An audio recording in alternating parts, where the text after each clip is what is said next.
जिस कैंडिडेट को उन्होंने यहाँ से चुना है, जिसको पार्टी का टिकट थमाया है, अभी 3 महीने पहले मैं तो घर घर जाकर भारतीय जनता पार्टी के लिए वोट मांग रहा था, लेकिन वो व्यक्ति इसी सांसद को, इसी केंद्रीय राज्य मंत्री को करप्शन पाल, भ्रष्टाचार का जनक, हर भ्रष्टाचार में उसका हाथ होना उन्होंने ये बताया था और ये कहा था किसी भी सूरत में मैं कृष्णपाल के लिए वोट मांगने नहीं जाऊंगा।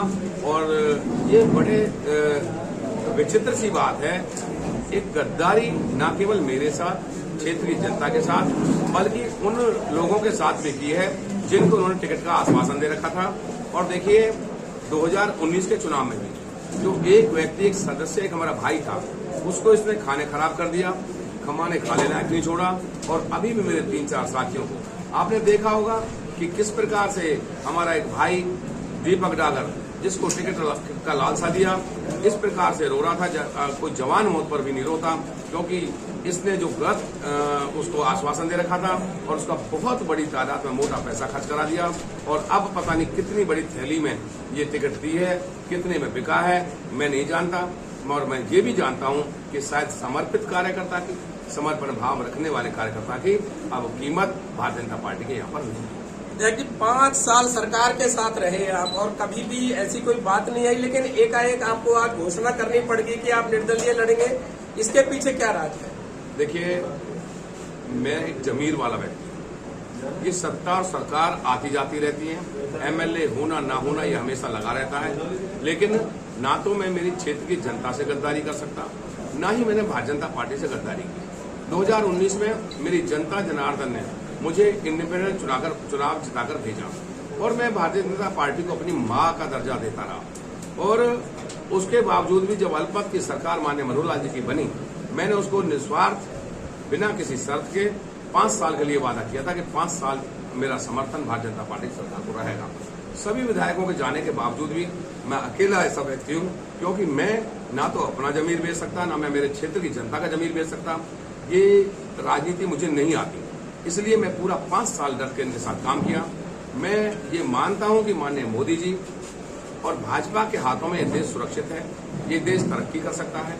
इसलिए मैंने आंख बंद करके भारतीय जनता पार्टी पर 2019 का टिकट करने के बाद भी पूरा भरोसा किया।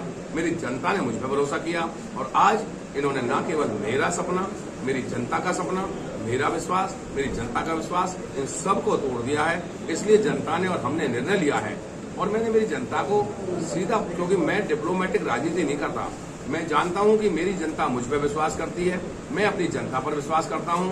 जो मैं कहूंगा मेरी जनता मानती है, जो जनता कहती है मैं उसे मानता हूं। और निर्दलीय लड़ने का दोबारा से, क्योंकि मैंने पहले ही कमिटमेंट कर रखा था, या तो टिकट भारतीय जनता पार्टी का होगा, अन्यथा मैं इंडिपेंडेंट लड़ूंगा और इंडिपेंडेंट मेरी जनता ने लड़ाने का निर्णय लिया। नंदपाल जी, 2 सवाल। पहली बात तो ये कि हरियाणा में क्या भाजपा अपनी सरकार को रिपीट कर पाएगी? दूसरा, आप अपनी जीत के प्रति कितने आश्वस्त हैं? देखिए, आश्वस्त तो जिनकी जमानत जब्त होती है वो भी बेचारे रहते हैं, लेकिन जिस प्रकार आपने देखा कि बगैर किसी साधन के, बगैर किसी पैसे के, मेरी जनता एक दिन के अंदर छोटे से रिक्वेस्ट पे, छोटी सी इन्विटेशन पे, केवल किसी को मीडिया के माध्यम से पता चला, किसी को फेसबुक के माध्यम से, व्हाट्सएप के माध्यम से उनको पता चला, ऐसे सारे लोग हैं जो एक मधुमक्खी की तरह इकट्ठे हो जाते हैं और एक छत्ता बना देते हैं। इस नयनपाल रावत के पास तो एक छत्ते का रूप बना रखा है। मक्खी मुझसे चिपटती हैं, मैं मक्खियों से चिपटता हूं, इनको शहद देता हूं, इनको सब चीज देता हूं, तो इनके साथ मैं पूरी ताकत से रहता हूं। वही कारण है कि ये सैलाब जो आज आया है, ये सैलाब, आंधी और तूफान, ये निश्चित तौर पर जीत को दर्शाता है और बड़े रिकॉर्ड के साथ, अपने ही 66,000 के रिकॉर्ड के साथ ये जनता दोबारा से तोड़ेगी और मुझ जैसे गरीब किसान के बेटे को चंडीगढ़ भेजने का काम करेगी। ठीक है जी, थैंक यू। चलो।